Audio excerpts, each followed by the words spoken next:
नमस्कार प्यारे साथियों, स्वागत है आप सबका उत्तर प्रदेश के एकमात्र और सबसे विश्वसनीय platform UP board English medium Vidyakul पर। मैं हूं आपका हिंदी का शिक्षक आचार्य सी और आज बात होगी शुभाषित रत्नानी पर। वो अच्छी बातें जो संस्कृत के अंतर्गत आपको बताई जाती हैं वे शुभाषित शब्द, शुभाषित अर्थात सुंदर भाषित, सुंदर कहे गए जो वाक्य हैं उनके बारे में जानेंगे। आपके सिलेबस में है, हर एक लाइन के हर एक शब्द का अर्थ समझेंगे। एकदम आसान तरीके से आपको बताऊंगा कि परीक्षाओं में पूरे अंक कैसे प्राप्त किए जाते हैं। और इसके लिए बस आपको क्या करना है, हमारे साथ अंत तक बने रहना है। बहुत आराम से किताब लेकर के एक एक शब्द पर ध्यान देते हुए पढ़ना है, क्योंकि बस एक बार आप मेहनत करेंगे और आपके एग्जाम तक ये आपके साथ रहने वाला है। और एक बात, आप सभी अपने सभी साथियों को शेयर कर दें, क्योंकि आपको पता है इंग्लिश मीडियम का यूपी बोर्ड का एकमात्र चैनल है, यूपी बोर्ड का कोई दूसरा है ही नहीं। हमारा दबदबा था, दबदबा है और दबदबा रहेगा। तो चलो सभी लोग एक बार सेशन को शेयर कर दो और हम शुरू करते हैं शुभाषित रत्नानी, जो कि सबसे पहले हम बात करेंगे संदर्भ लेखन पर। आपके 2 नंबर का संदर्भ लेखन आता है, व्याख्या आती है 5 नंबर की, टोटल दोनों मिलाकर के आपको हो जाता है 7 नंबर। तो आज मैं आपको 7 नंबर दिलाने वाला हूं। आपकी परीक्षा में 2 पार्ट आते हैं संस्कृत के, पहला गद्य का संदर्भ सहित व्याख्या, दूसरा पद्य का संदर्भ सहित व्याख्या। गद्य का तो कहीं से भी आ जाए, पद्य का तो कंफर्म है कि एक श्लोक सुभाषित रत्नानी से मिलेगा, चाहे जो हो जाए। तो ये एक पाठ आपको 7 नंबर दिलाएगा मेरे बच्चे, इसलिए बहुत ध्यान से देखना, पढ़ना, और कोई समस्या हो तो कमेंट सेक्शन में लिखना। तुम्हारे ऋषि सर सारे सवालों का जवाब देते हैं, ये तुम्हें पता है। चलो आगे बढ़ते हैं, पहले श्लोक पर आ जाते हैं। पहला श्लोक संस्कृत के भाषा के महत्व को बताने वाला है और साथ में मैंने इसके आपके लिए अनुवाद भी लिख दिया है कि अगर मौका लगते आपने नहीं समझा तो बाद में पढ़ लो दोस्तों। तो इसका आपको स्क्रीनशॉट भी लेते रहना है। अब ये मत कहना गुरुजी पीडीएफ कहां मिलेगी, क्योंकि पीडीएफ तो आपको भेजी जाती है सब, लेकिन बेटा क्या है ना कि आज की क्लास तुम अगर 10 दिन बाद देख रहे हो, 50 दिन बाद देख रहे हो, तो तुमको 100 पीडीएफ उस श्रृंखला में मिल चुकी होंगी तब तक, और गायब हो जाएगी। तुम्हारे पास बचेगा क्या, जो तुमने कमाया है। तो उस कमाई को अपने पास रखो, स्क्रीनशॉट लेते रहो। पहला श्लोक है, भाषा सुमुख्या मधुरा दिव्या गीर्वाणी भारती, तत्स्या ही मधुरम काव्यम तस्मादपि सुभाषितम। भाषासु, सप्तमी विभक्ति बहुवचन, सप्तमी, सप्तमी बहुवचन है बेटा, सप्तमी विभक्ति। अरे मैं बार बार सप्तमी को सप्तमी क्यों लिख रहा हूं भाई, सप्तमी, सप्तमी बहुवचन, बहुवचन, ठीक है। भाषासु मुख्या, भाषाओं में मुख्य, सप्तमी का क्या होता है चिन्ह, में पे पर, में या पर आए तो सप्तमी। तो भाषासु, भाषाओं में, बहुवचन है तो भाषाओं हो जाएगा, और विभक्त चिन्ह में, भाषाओं में मुख्य, मधुर और दिव्य है कौन, गीर्वाणी भारती, देव भाषा जो है आपकी। कौन सी देव भाषा, संस्कृत। एक ही तो विश्व में देव भाषा है, एक ही ऐसी भाषा है जिसे देवता बोलते हैं, वो है संस्कृत, और वो हमारी भाषा है। तो भाषा सुमुख्या मधुरा दिव्या गीर्वाणी भारती, भाषाओं में देववाणी संस्कृत सर्वश्रेष्ठ है, मधुर है और दिव्य है। तस्या ही मधुरम काव्यम, उसमें भी, यहां पर क्या हो रहा है, हम माइक्रो की तरफ जा रहे हैं। तस्या ही मधुरम काव्यम, उसमें भी, जो पूरा विपुल संस्कृत भाषा साहित्य है उसमें भी काव्य बहुत सुंदर है। मैं आपको भोज सौदारे में पढ़ा रहा था, कितने सुंदर सुंदर श्लोक हैं, ठीक है। तो वैसे ही कि ला जानुच्चै पथि वचन मा कर्ण गृहिणी, या फिर और जो है अभूत प्राची पिंगा रसपतिरिव प्राप्य कनकम, कितना मधुर लगता है। तस्या ही मधुरम काव्यम, उसमें भी काव्य मधुर है। तस्माद अपि, शब्द क्या है, तस्मात अपि, संधि अगर सीख गए तो संस्कृत सीख गए। तस्मात अपि, उसमें भी, अपि माने भी, तस्मात माने उसमें, सुभाषितम, जो सुभाषित हैं अर्थात सुंदर कही गई लाइनें हैं, पंक्तियां हैं, जिन्हें कोटेशन कहते हो आप अंग्रेजी में, तो वे और भी ज्यादा अच्छी हैं, ज्ञानवर्धन करने वाली हैं, जीवन को सुधारने वाली हैं। अब आपका जो 2 नंबर का संदर्भ है वो कैसे लिखोगे? तो प्रस्तुत श्लोक हमारी पाठ्य पुस्तक संस्कृत दिग्दर्शिका के सुभाषित रत्नानी नामक पाठ से उद्धृत है। इतना ही, इतने में आपको 2 नंबर मिल गया और पूरे पाठ के लिए यही संदर्भ रहने वाला है। तो झट से स्क्रीनशॉट ले लो और फट से शेयर कर दो अपने सभी साथियों को, क्योंकि उनको क्या पता कि अच्छी संस्कृत कहां पढ़ाई जाती है। तुमको पता है तो ये तुम्हारी जिम्मेदारी है। अनुवाद करेंगे इसका। भाषाओं में देववाणी संस्कृत सर्वश्रेष्ठ, मधुर और दिव्य है। निश्चय ही उसका काव्य अर्थात साहित्य मधुर है और काव्य से भी मधुर उसकी सुंदर उक्तियां हैं, सूक्तियां हैं, कोटेशंस हैं। ठीक है, एक श्लोक आपका हो गया। अगले श्लोक पर चलते हैं दोस्तों। सुखार्थिनः कुतो विद्या, विद्यार्थिनः कुतो सुखम, सुखार्थी वा त्यजेत विद्याम, विद्यार्थी वा त्यजेत सुखम। तुम्हें क्या लगता है पढ़ाई भी करोगे और रील भी देखोगे और टॉप करोगे? संभव ही नहीं है, क्योंकि हमारे जो ज्ञानी पूर्वज हैं वे कह गए हैं कि सुखार्थिनः कुतो विद्या, सुखार्थी के लिए, सुख की इच्छा करने वाले के लिए, कुतो विद्या, कहां है विद्या? है ही नहीं विद्या। जो सुख की आकांक्षा करता है, जो कंफर्ट जोन देख करके पढ़ाई करना चाहता है, उसके लिए कोई शिक्षा नहीं है, कोई ज्ञान है ही नहीं। तो जो सुख की आशा करते हैं उनके लिए विद्या नहीं है। विद्यार्थी कुतो, कहां है? विद्यार्थिना सुखम, विद्यार्थियों के लिए सुख। विद्यार्थियों के लिए सुख कहां है? 4 बजे उठ के पढ़ना है तुमको, तुम कहो नहीं नहीं नींद पूरी कर लेते हैं, 12 बजे उठेंगे। गया दिन, 12 बजे उठोगे 2 घंटे बाद शाम हो जाएगी। दैट इज, ये हमारे पूर्वज कह गए, कितने ज्ञानी थे, कि अगर सुख की इच्छा है तो विद्या की इच्छा मत करो, और अगर विद्या की इच्छा है तो सुख की इच्छा मत करो, क्योंकि सुख की इच्छा रखने वाले को विद्या नहीं मिल सकती और विद्या की इच्छा रखने वाले को सुख नहीं मिल सकता। सुखार्थी वा त्यजेत विद्याम, जो सुख की आशा करते हैं उनको त्यजेत, छोड़ देना चाहिए, विद्याम, विद्या को, ज्ञान को, ज्ञान प्राप्त करने के प्रयास को त्याग देना चाहिए। विद्यार्थी वा त्यजेत सुखम, और जो विद्यार्थी हैं उन्हें छोड़ देना चाहिए क्या? सुख की आशा करना।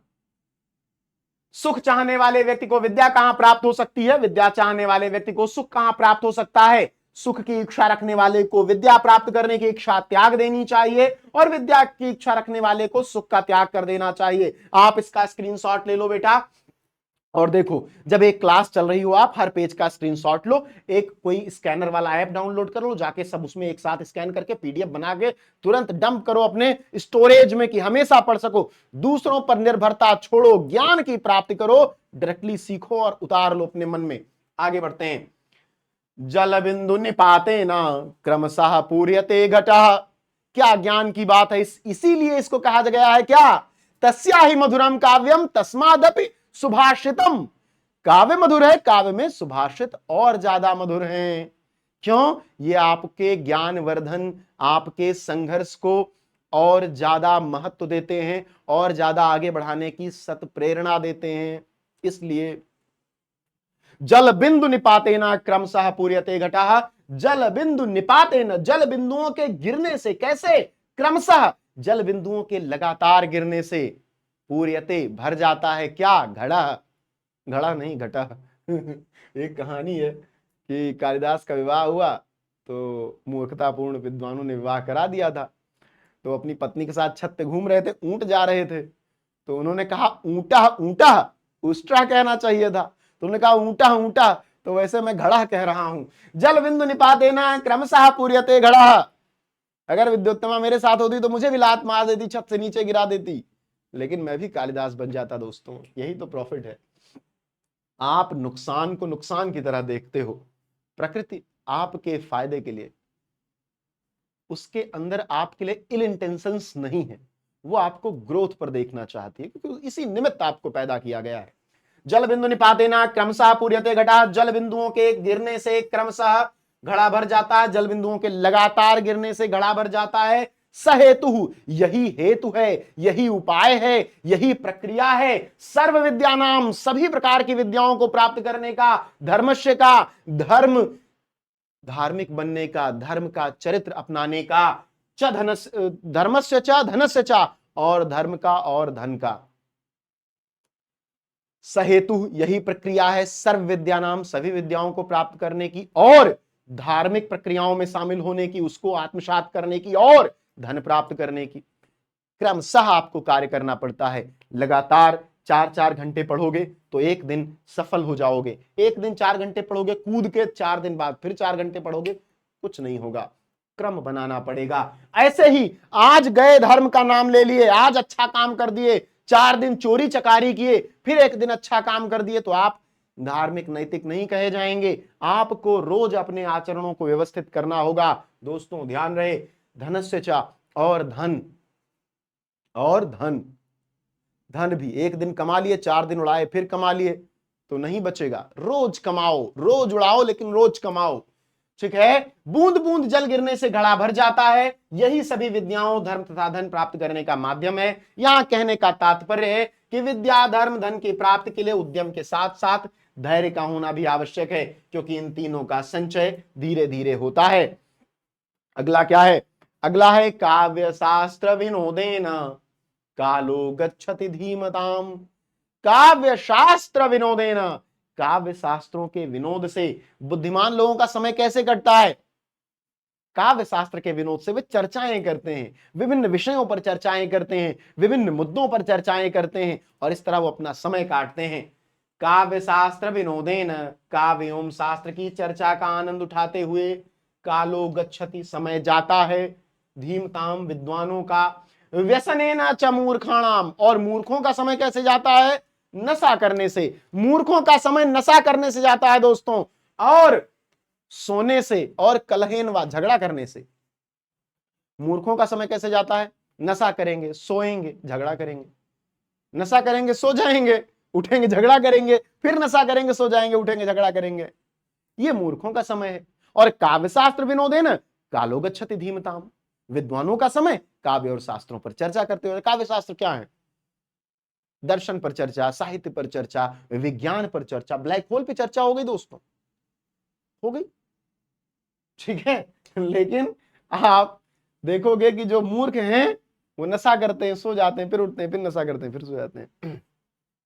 बुद्धिमान लोगों का समय काव्य एवं शास्त्रों का आनंद उठाने में व्यतीत होता है, तथा मूर्ख लोगों का समय बुरी आदतों में, सोने में एवं झगड़ा झंझट करने में व्यतीत होता है। इसका स्क्रीनशॉट ले लो और सभी लोग शेयर कर दो, अपने जितने भी सोशल मीडिया आपके माध्यम उपलब्ध हैं सबसे प्रचारित कर दो। वैसे भी भारत की जो भाषा संस्कृत है, इसको जन जन तक पहुंचाने का कार्य आप ही पर तो है। राष्ट्रवादी बनने से केवल राष्ट्रवादी थोड़ी ना कहा जाता है। जब आप अपनी भारतीय संस्कृति, भाषा, विषय को आगे बढ़ाओगे तब तो भारतीय संस्कृति कही जाएगी। सुंदर श्लोकों को जन जन तक पहुंचाओ। ये 12th तक की लिमिट नहीं है, 12th में तो परीक्षा आपको पास करनी है, बाकी लोगों को ज्ञान दो। तुम ज्ञानी हो ना, काव्य शास्त्र विनोद करो। अगला, न चौरहार्यम न च राजहार्यम न भ्रार्ति भाज्यम न च भारकारी व्यये कृते वर्धत एव नित्यम विद्याधनम सर्वधनम प्रधानम। न चौरहार्यम, चोर हर नहीं सकता, चुरा नहीं सकता। न राजहार्यम, न राजा आपसे आहरित कर सकता है, छीन सकता है। न भ्रार्ति भाज्यम, न घर में बंटवारा होने पर भाई बांट सकता है। न च भारकारी, और ये ऊपर आपके ऊपर भार भी नहीं लगता। न चौरहार्यम, न चोर चुरा सकता है, न राजहार्यम, न राजा छीन सकता है, न भ्रार्ति भाज्यम, न बंटवारे में भाई बांट सकता है, न च भारकारी, आपके ऊपर ये भार भी नहीं लगता है। क्या आपको मैं कह दूं कि भैया एक तो किताब पढ़ लो, आपने पढ़ ली, तो क्या आप उसके बोझ से दब गए? नहीं दोस्तों, आप दबेंगे नहीं, क्योंकि किताब तो आपका जीवन है। आप उसको पढ़ के और सीखोगे और नए बनोगे। तो और आपने जो पढ़ लिया, उस पढ़े हुए को चोर चुरा सकता है? नहीं चुरा सकता। राजा छीन सकता है? कहां से छीन लेगा? भाई बांट सकता है? कैसे बांट लेगा? और आपके ऊपर भार भी नहीं है। व्यय कृते वर्धते एव नित्यम। रोज आप उस ज्ञान को दूसरों को बताओ जो आपने सीखा है। तो जब आप बताओगे तो आप और नया सीखोगे और उसमें आपके विश्लेषणात्मक क्षमता पैदा होती जाएगी। व्यय कृते वर्धते एव नित्यम विद्याधनम सर्वधनम प्रधानम। विद्या का धन सभी धर्मों में प्रधान, धनों में प्रधान है। विद्या का धन एक ऐसा धन है जिसे न तो चोर चुरा सकता है, न राजा छीन सकता है, न भाई बांट सकता है, और न ही वो आपके ऊपर भार लगता है। लेकिन अगर आपने खर्च कर दिया तो वो बढ़ जाएगा, रिपल इफेक्ट होगा दोस्तों। ठीक है, विद्या रूपी धन सभी धनों में प्रधान है। इसमें न तो चोर चुरा सकता है, न राजा छीन सकता है, न भाई बांट सकता है, और न तो यह बोझ ही बनता है। यहां कहने का तात्पर्य है कि अन्य संपदाओं की भांति विद्या रूपी धन घटने वाला नहीं है। यह धन खर्च किए जाने पर और बढ़ता रहता है। ठीक है, चलो आगे बढ़ते हैं। परोक्षे कार्य हंतारम प्रत्यक्षे प्रियवादिनम। परोक्षे कार्य हंतारम, परोक्षे मतलब पीठ पीछे, तुमसे अलग। परोक्षे कार्य हंतारम, पीठ पीछे तुम्हारे कार्य की हत्या करता है, कार्य खराब कर देता है। तुम्हारे कुछ दोस्त होंगे, तुम्हारे मुंह पर कहते होंगे क्या आदमी है यार, बिल्कुल राजा आदमी है। तुमसे पीछे हटते होंगे, तुरंत कहते होंगे अरे यार उस आदमी से तो बात करने लायक नहीं है, मजबूरी में बात कर लेता हूं। ऐसे होते हैं दोस्त। ठीक है, परोक्षे कार्य हंतारम, वे परोक्षे अर्थात पीठ पीछे प्रत्यक्ष न रहने पर आपकी बुराई करेंगे, आपका कार्य खराब करेंगे कि उससे बात मत करना, बहुत बुरा आदमी है। प्रत्यक्ष प्रियवादिनम, प्रत्यक्ष आएंगे, जैसे ही आपके सामने आएंगे प्रियवादिनम, प्रिय बोलने लगेंगे। ओ माय गॉड, तुमसे तो कोई अच्छा ही नहीं है, तुम में तो मुझे राजा का व्यक्तित्व दिखता है, तुम तो भगवान हो। वर्जये तादृशम मित्रम, लेखक कहते हैं, ज्ञानी कहते हैं कि वर्जयेत, छोड़ दो, वर्ज दो, हम कहते हैं वर्ज दो भैया। तो वर्जयेत तादृशम मित्रम विष कुंभम पयोन्मुखम, यह उसी प्रकार हमें लगता है कि जैसे एक विष भरा घड़ा हो और उसके मुख पर कोई दूध लगा दे, तो हमें देख करके लगेगा कि यह दूध से बड़ा घड़ा है, लेकिन है तो उसमें विष। तो वैसे ही वो मित्र होते हैं, ऊपर से प्रिय बोल करके तो ऐसा लगता है कि दूध से बड़े घड़े हैं, लेकिन दूध से भरे घड़े हैं, बड़े घड़े नहीं है, भरे घड़े हैं। और जब उनको अंदर से देखो तो लगता है उनमें विष भरा हुआ है। तो पीठ पीछे बुराई करने वाले, कार्य को नष्ट करने वाले तथा सम्मुख प्रिय बोलने वाले मित्र को उसी प्रकार त्याग देना चाहिए जिस प्रकार मुख पर दूध लगे विष से भरे घड़े को छोड़ दिया जाता है, उसका उपयोग नहीं किया जाता है। ध्यान रहे सभी लोगों को। चलिए आगे बढ़ते हैं दोस्तों। आगे, उदेति शविता ताम्र, एक शब्द है स्थित अप्रज्ञ। कबीरदास जी को मैं पढ़ा रहा था तो उसमें एक दोहा वो कहते हैं कि मैं एक जैसा हूं, मैं बदल नहीं रहा, स्थिर हो गया हूं, न इधर कोई बदलाव न उधर कोई बदलाव, कष्ट में और दुख सुख में एक जैसा मेरा व्यवहार रहता है। वैसे स्थित प्रज्ञ है, स्थित प्रज्ञ व्यक्ति हर परिस्थिति में एक जैसा रहता है। ठीक है, हर परिस्थिति में कैसा रहेगा, एक जैसा रहेगा, उसका व्यवहार एक जैसा रहेगा। उदेति सविता ताम्र ताम्र एवास्तमेति च, वैसे ही महान लोगों की बात की गई है, और महान लोगों का उदाहरण सूर्य से दिया गया है कि उदयति शविता ताम्र, जब सूर्य उदित होता है तो तांबे के कलर का लाल लाल होता है। अब आप कहोगे सर तांबा तो इतना लाल नहीं होता सूर्य के जितना होता है। बेटा, नया तांबा बहुत लाल होता है, बिल्कुल सूर्य की तरह चमकता है। तो उदयति सविता ताम्र, जब सूर्य सविता सूर्य उदय होता है तब तांबे के कलर का होता है। और ताम्र एव अस्तमेति च, एव अस्तमेति च, अस्तम इति, एव अस्तम इति, जब वह अस्त होता है तो भी वैसा ही होता है, तांबे के कलर का होता है, एक जैसा। उदय भी हो रहा है, डूब भी रहा है, एक जैसा है। एक जगह उसका विकास हो रहा है, दूसरी जगह उसका पतन हो रहा है, लेकिन कोई बदलाव नहीं, एक जैसा है। संपत्तौ च विपत्तौ च महता एक रूपता, महता में एक रूपता। ऐसे ही जो महान लोग हैं, महान लोग ज्ञानी पुरुष हैं, संपत्ति हो या विपत्ति हो, सुख हो या दुख हो, एक रूपता उनमें होती है, एक जैसे होते हैं, कोई बदलाव नहीं होता। अगर आप महान बनना चाहते हैं, अगर आप, जैसे आपने महेंद्र सिंह धोनी को देखा होगा ना, थाला फॉर अ रीजन, तो थाला फॉर अ रीजन क्यों है? क्योंकि संपत्तौ च विपत्तौ च महता में एक रूपदा। चाहे मैच हार रहा हो आदमी, चाहे जीत रहा हो, हमेशा कूल एंड काम रहता है। यही तो स्थित प्रज्ञ होना है। ठीक है, तो महान पुरुष संपत्ति अर्थात सुख एवं विपत्ति अर्थात दुख में उसी प्रकार एक समान रहते हैं जिस प्रकार सूर्य उदित होने के समय भी लाल रहता है और अस्त होने के समय भी लाल ही होता है। यहां कहने का तात्पर्य यह है कि महान अर्थात ज्ञानी पुरुष सुख और दुख में प्रभावित नहीं होते। सुख और दुख महान व्यक्तियों को प्रभावित नहीं करता। न तो वह सुख में अत्यंत आनंदित होता है और न दुख में अत्यंत हतोत्साहित। तो you can take that example Thala for a reason. ठीक है। विद्या ददाति विनयम, विद्या ददाति विनयम धनम, विद्या ददाति विनयम नहीं है, विद्या विवादाय धनम मदाय शक्ति ही परेशान परपीडनाय।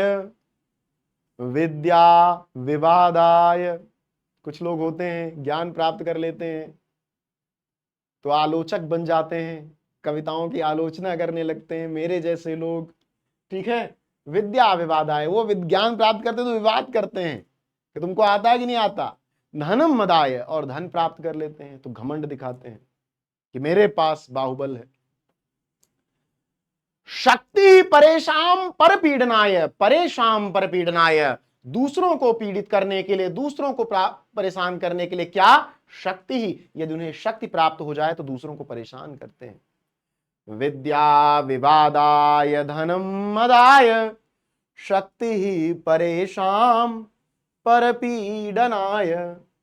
खलस्य साधो विपरीतमेतत् ज्ञानाय दानाय चरक्षणाय। खलस्य साधो, खल मतलब मूर्ख और साधु मतलब सज्जन लोग, अच्छे लोग। खलस्य साधो विपरीतमेतत्, यही अंतर है मूर्खों और साधुओं में, सम्मानित लोगों में, सज्जन लोगों में, कि जब मूर्ख को विद्या मिलेगी तो विवाद करेगा, धन मिलेगा तो घमंड करेगा, और शक्ति मिलेगी तो दूसरों को परेशान करेगा। वहीं अगर ये तीनों चीजें सज्जन व्यक्ति को मिले तो क्या करेगा? दाना ज्ञानाय दानाय चरक्षणाय। सज्जन व्यक्ति को मिलेगा तो वो ज्ञान को आगे बढ़ाएगा, विद्या मिली तो ज्ञान को चारों ओर फैलाएगा, शक्ति मिली तो दूसरों की रक्षा करेगा, धन मिला तो दान कर देगा, लो ले जाओ उड़ाओ, तुम भी खाओ मैं भी खाता हूं। ठीक है। विद्या विवादाय धनम मदाय शक्ति ही परेशान परपीडनाय खलस्य साधो विपरीतमेतत् ज्ञानाय दानाय च रक्षणाय। ये सारे श्लोक आपको याद होने चाहिए, जीवन भर काम आएंगे। इट इज नॉट अबाउट कि परीक्षा पास कर लेनी है, इट इज अबाउट कि लाइफ में लेसन्स कैसे प्राप्त करने। संस्कृत एक भाषा नहीं है बेटा, एक सभ्यता है, एक संस्कृति है। जैसे जैसे भारत की सनातन व्यवस्था इवॉल्व हुई है वैसे वैसे ये भाषा इवॉल्व हुई है, और जब से ये भाषा इवॉल्व होना शुरू हुई तब से ये भाषा उतनी ही वैज्ञानिक है। तो ये उसकी क्वालिटी है। ठीक है। तो दुष्ट व्यक्ति को विद्या अगर मिल जाए तो विवाद करता है, हम जैसे लोगों को ज्ञान मिल जाए तो हम झगड़ा कर लेते हैं दूसरों से कि तुमको आता है कि नहीं आता। तर्क वितर्क करने लगता है, संपत्ति मिल जाए तो घमंड दिखाता है। ठीक है। गाड़ी खरीद लेता है और फिर उसे पेंट करवा लेता है। शक्ति मिल जाती है तो दूसरों को परेशान करता है, जैसे कुछ नेता लोग बाहुबली बन जाते हैं। इसके विपरीत जब सज्जन व्यक्ति को मिलती है, बहुत सारे सज्जन व्यक्ति को एग्जाम्पल आपके पास होंगे कि उनके पास आप जाते हैं तो उनके पास विद्या है तो ज्ञान आपको पढ़ाएंगे सिखाएंगे, धन है तो आपको दे देंगे, भैया जाओ बेटे ब्याह कर लो। और अगर उनके पास शक्ति है तो दूसरा कोई बोला तो आपकी तरफ से उसे 2 थप्पड़ मार देंगे। ये होती है क्वालिटी सज्जनों की। इसका स्क्रीनशॉट ले लो, जैसा कि मैंने बताया किसी भी स्कैनर वाले ऐप में डाल के इकट्ठा कर लेना, पीडीएफ रखे रहना। पीडीएफ गायब हो जाती है तुम लोगों की, आप बहुत ज्यादा, और उसके लिए तुम लोग परेशान रहते हो क्योंकि बेटा क्लासेस तो रोज चलती हैं, रोज हम लोग पीडीएफ भेजते हैं, और तुम पता नहीं 10 दिन बाद देख रहे हो क्लास की 50 दिन बाद देख रहे हो। तो अब तुम जाओगे टेलीग्राम पे तो तुम खोज कहां से पाओगे बेटा, हम ना खोज पाए तुम कहां से खोज पाओगे। तो इसलिए उसके चक्कर मत रहो, क्लास का स्क्रीनशॉट लेते रहो। सहसा विदधीत नक्रेयाम, एक बहुत सुंदर कहानी है। एक राजा साहब थे, राजा साहब नहीं थे, एक व्यापारी थे, बड़े व्यापारी थे, जमींदार थे। कुछ परिस्थितियां खराब हुई, सारी संपत्ति बिक गई, तो अपनी पत्नी को छोड़ करके चले गए कि जाके कमा के आता हूं। और पहले लोगों के पास फोन और मोबाइल तो रहता नहीं था, और ना ही चिट्ठी पत्री का कोई व्यवस्था रहती, डाकघर भी नहीं था। तो अपनी उनकी पत्नी प्रेग्नेंट थी, चले गए छोड़ करके अपनी पत्नी को, उनकी पत्नी चली गई। तो वो 25-26 साल बाद लौटे, जब व्यापार करके पैसा कमा के, तो देखा कि उनकी पत्नी के बगल वाले बिस्तर पर एक हृष्ट पुष्ट लड़का लेटा हुआ है। उन्हें भ्रम हुआ कि मेरी पत्नी को ने किसी और से विवाह कर लिया है। अच्छा, जब वे जमींदार हुआ करते थे तो उन्होंने एक घोषणा कर रखी थी कि वो एक बाजार लगवाते थे। तो कहते थे कि इस बाजार में जो भी नहीं बिकेगा वो मैं खरीद लूंगा। तो एक बार एक विद्वान व्यक्ति को पैसे की आवश्यकता थी, उसके पास ज्ञान ही था और क्या था, तो उसने यही श्लोक लिखा कि सहसा विदधीत न क्रियाम अविवेकः परमाम पदम वृणीते ही विमृश्य कारिणम गुण लोब्धा स्वयमेव संपदा। इसी श्लोक को उसने लिखा और लेके चला गया बाजार में। तो कौन खरीदेगा श्लोक को, किसको चाहिए श्लोक? कला का। देखिए एक चीज जानिए, भारत में ये बहुत डिबेट का विषय है कि अक्सर ये डिबेट भारत में मैंने देखी है कि जो चित्रकार है वे कहते हैं चित्र नहीं खरीदा जा रहा, या कोई पेंटिंग करता है तो कहता है, कोई मुझसे कह रहा है फ्री में पेंटिंग कर दो। मतलब ये बड़ा, मतलब कला का सम्मान नहीं करते हैं लोग। कोई कहता है किताबें सस्ते में बिक रही हैं, कहानियों की, कविताओं की। जो देश 1 जून की रोटी के लिए संघर्ष कर रहा हो, आप चाहते हैं कि वो कला पर खर्च करे? उत्तर प्रदेश और बिहार के जितने भी किसान हैं, छोटी जोत के किसान हैं, उन खेतों में वो उपजा कर आपकी किताबें खरीदें और आपकी पेंटिंग्स खरीद के अपने घरों में लगाएं? संभव है? ये मूर्खतापूर्ण है सारी बातें। भारत के 2-3% लोग ऐसे होंगे जिनको कलात्मक चीजें पसंद आती होंगी। सच बताऊं तो वो भी नहीं बता सकते पेंटिंग सुंदर क्यों है, लेकिन उनके पास पैसा है तो वे आर्टिफैक्ट्स इकट्ठा कर रहे हैं। लेकिन भुखमरी वाले एक देश में आप कला का सम्मान चाहते हो तो आप मूर्ख हो। बस एक शब्द में ये समझो, दूसरा कोई शब्द नहीं है इसको समझाने के लिए। तो अब पंडित जी लेकर खड़े हो गए भैया पट्टिका कि इसको कोई खरीद लो। अब किसी ने नहीं खरीदा तो शाम को जमींदार साहब के पास पहुंचे कि भैया किसी ने नहीं खरीदा। उन्होंने ले लिया और अपने कमरे की दीवार पर उसको टंगवा दिया। बगल में तलवार टंगी हुई थी। अब वो आए तो पट्टिका लगी थी। जब वो आए वापस, उन्होंने देखा उनकी पत्नी के बगल में एक बेटा लेटा हुआ है, एक लड़का लेटा हुआ, पुरुष लेटा हुआ, बेटा तो लगता तो कोई बात ही नहीं थी।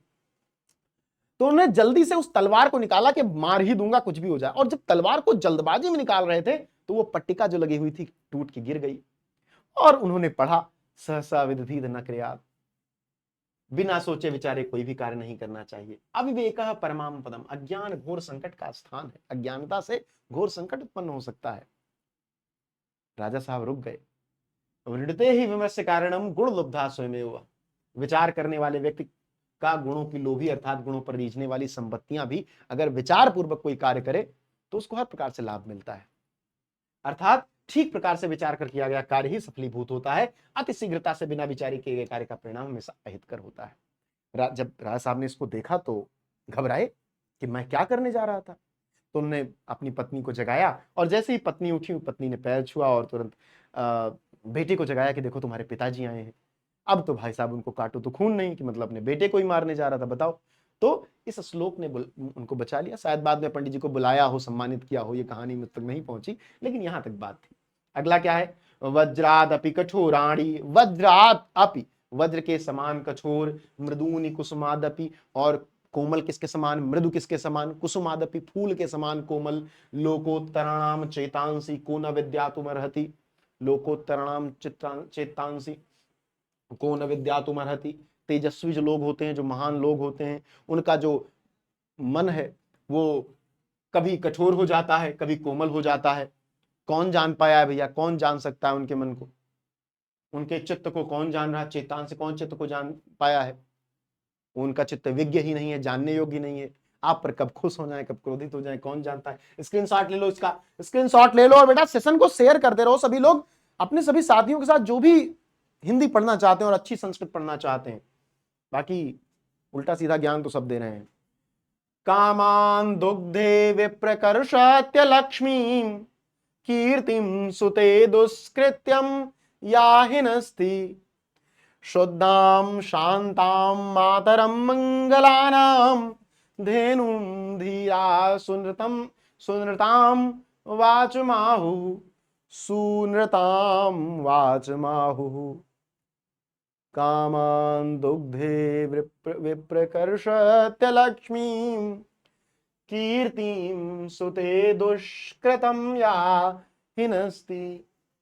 ज्ञानियों ने कहा कि कामान दुग्धे विप्रकर्षत्य लक्ष्मीं, आपकी जो शुद्ध शांत वाणी है वो कामान दुग्धे, आप मतलब एक ऐसी गाय है जो आपकी इच्छा से दूध देती है, ऐसी लक्ष्मी है जो आपको बहुत धन देती है। शुद्धाम शांताम मातरम मंगलानाम धेनुम धीराः सूनृताम वाचमाहु। ज्ञानियों ने कहा कि सत्य और प्रिय वाणी है, बहुत प्रकार से लाभ पहुंचाती है। आपने किसी से कहा कि भैया ये किताब मुझे दे दीजिए, वो दे देगा, कहा किताब लो, मार देगा आपको, वाणी ही तो थी। आपने किसी से कहा यार भाई खाना खिला दो यार, किसी ने खिला दिया, खाना दे, मार देगा आपको। तो वाणी जो आपकी है वो कैसी है? तमाम मंगलों को पैदा करने वाली है। वो ऐसी गाय है, कामना को पूर्ण करने वाली, इच्छा को पूर्ण करने वाली। कामदेव, ओ कामदेव कह रहे हैं, एक गाय का नाम क्या, मैं गाय का नाम ही भूल गया, कामधेनु। कामधेनु सभी इच्छाओं को पूर्ण करने वाली गाय की तरह है, ठीक है। इच्छाओं पूर्ण करती, दरिद्रता को हरती, कीर्ति तथा यश को जन्म देती। आप अच्छी बात बोलते हो, लोग आपका सम्मान करते हैं। सत्य और प्रिय वाणी यदि आप बोलते हो तो आप हर प्रकार से इस समाज में सम्मानित होते हो, हर प्रकार का लाभ आपको मिलता है, हर प्रकार से आपको सिद्धियां मिलती हैं। एक कामधेनु जिस प्रकार आपको सब कुछ देने का सामर्थ्य रखती है, उसी प्रकार आपकी जो प्रिय वाणी है वो भी आपको सब कुछ देने का सामर्थ्य रखती है। व्यति जति पदार्थांतरः कोपि हेतु, व्यतिसृजति पदार्थांतरः कोपि हेतु, न खलु बहिरूपाधीन प्रीतयः संशयन्ते, विकसति ही पतंगस्योदये पुंडरीकम, द्रवति च हिमरश्मावुदधे चंद्रकांतः। लेखक कहता है कि पदार्थों को मिलाने वाला कोई आंतरिक कारण ही होता है। निश्चय ही प्रेम बाह्य कारणों पर निर्भर नहीं करता। आप बाहर से प्रेम को नहीं देख सकते, कुछ अंतर का जुड़ा हुआ होता है। नहीं तो सूर्य के खिलने पर कमल क्यों खिल जाता और चंद्रमा के निकलने पर कुमुदनियां क्यों खिल जाती? दोनों में अंतर है ना, डिफरेंस है। कैसे कुमुदनी को पता चलता है कि चंद्रमा ही खिला है, कैसे सूर्य को पता चलता है कि कमल को खिलाना है? कुछ कुछ अंतर जुड़ा हुआ है ना, कुछ कुछ बातें हैं, कुछ क्वांटम फिजिक्स वाली बात है ना यहाँ पर, तो वो चीज बताई जा रही है यहाँ पर। सभी लोग इसका स्क्रीनशॉट ले लो बेटा, सभी लोग, सारे आपको श्लोकों का स्क्रीनशॉट लेके रखना है। निंदन्तु नीति निपुणा यदि वास्तुवन्तु, लक्ष्मी समाविशतु गच्छतु वा यथेष्टम्, अद्यैव वा मरणमस्तु युगान्तरे वा, न्यायात् पथः प्रविचलन्ति पदम न धीरा। जो निंदन्तु नीति निपुणा यदि वास्तुवन्तु, जो नीति में निपुण लोग हैं, जो अपने नैतिक बल से मजबूत लोग हैं, जो नीतियों पर चलने वाले लोग हैं, आप उनकी निंदा करो या उनकी स्तुति करो, उनकी प्रशंसा करो, उन पर कोई फर्क नहीं पड़ता। लक्ष्मी समाविशतु, लक्ष्मी उनके पास रुकें, गच्छतु यथेष्टम, या चली जाएं, कोई फर्क नहीं पड़ता। अद्यैव वा मरण वस्तु, आज ही मृत्यु आ जाए, युगांतरे वा, या युगों के बाद आए, कोई फर्क नहीं पड़ता। न्यायात् पथः प्रविचलन्ति पदम न धीराः, लेकिन उन नीति निपुण लोगों के पैर न्याय के पथ पर चलते हुए कभी ठहरते नहीं हैं, अडिग होकर वे न्याय के पथ पर चलते रहते हैं और अपने लक्ष्य की प्राप्ति करते हैं। स्क्रीनशॉट लेते रहो, बार बार बता रहा हूं, और सेशन को शेयर करते रहो। ऋषयो राक्षसीमाहु वाचमुन्मत्तदृष्टयोः, सायोनि सर्ववैराणाम वैराणाम साहि लोकस्य निरृतिः। बार बार भाषा के महत्व को बताया जा रहा है, आपके बोलने के तरीके में क्या होना चाहिए, कैसे आप बोलें।